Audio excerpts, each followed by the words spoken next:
If I had $300 to spend on Pokemon cards right now, which I don't because I spent it all on Ascended Heroes booster packs, this is exactly what I'd do with it. This video is about 6 cards that I think, first and foremost, will look really sick in your collection. Second of all, are likely to go up in price over time.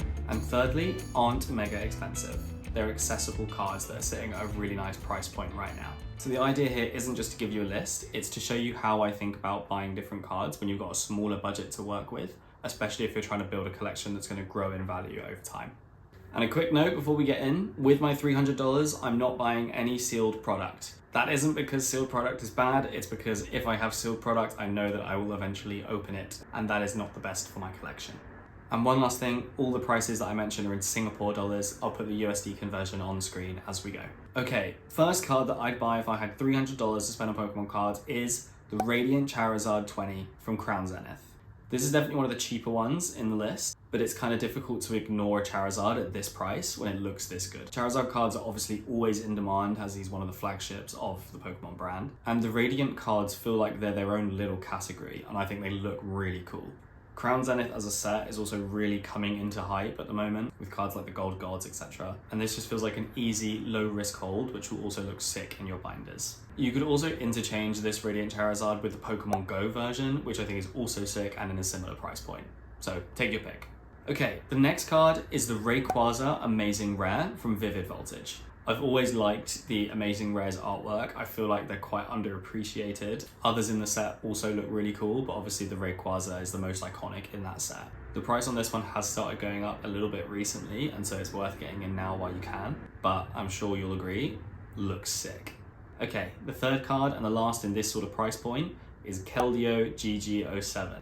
This one's also from Crown Zenith, and this card, I think, is one of the best looking Pokemon cards I've seen. There is something about Keldeo cards which always seem to look sick, but this one for me is the pick of the bunch. It's super collectible artwork, I think looks great. Again, a little bit of an undiscovered sleeper, I think. And I think in the years to come, this is going to be one of those that people look back on and say, wow, how was that card so cheap?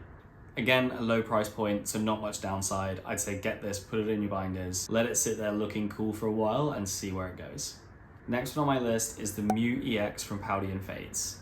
Right now this is sitting around 46 Singapore dollars, which I think is such a steal for a Mew that looks this good. And I think this one has a lot of upside to come. Mew obviously has a really strong fan base, and the whole Paldean Fates set has that kind of like shiny pull, which this card represents really well. It really feels like a premium card, but isn't priced like one yet. So yeah, I definitely think this is one that could go up over time, and again, think looks sick in a binder.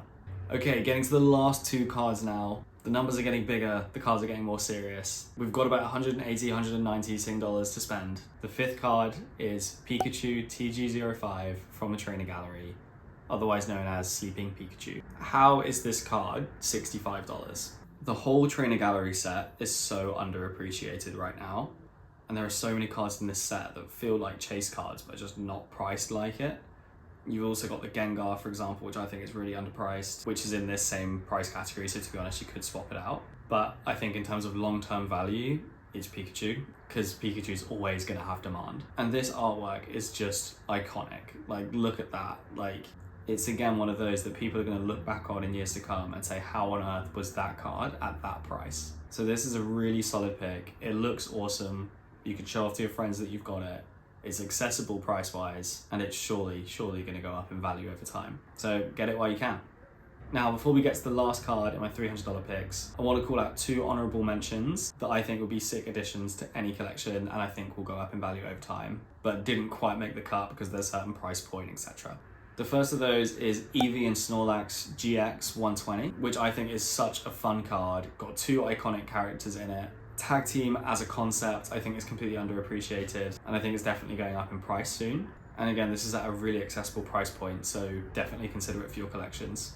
And the other honorable mention was the Pikachu on the Ball promos. So Pikachu on the Ball, Eevee on the Ball. I think both iconic cards that in singles are still really underappreciated, I think. It's also a World Cup year, in the same year that it's Pokemon's 30th celebration. So who knows if Pokemon are going to bring out something football related for the World Cup. They could do. That would bring the price of these cards up as well. So I think these are really interesting for collections, slightly in the higher price range. So you've got to fork out a bit, but I think really cool additions. Okay, so we have our $300. We've bought 5 cards with that money already.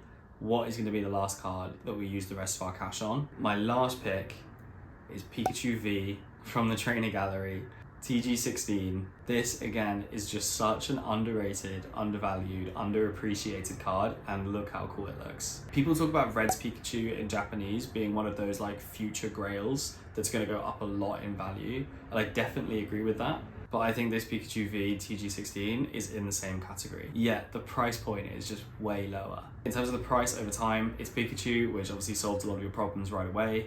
But it also is just such an iconic looking card that people are going to keep coming back to. Look how sick it looks. Like, it's just so iconic. And in my $300 picks, if I'm putting such a big chunk of money into one card, I want it to be something safe, and I want it to be something that's definitely going to grow over time.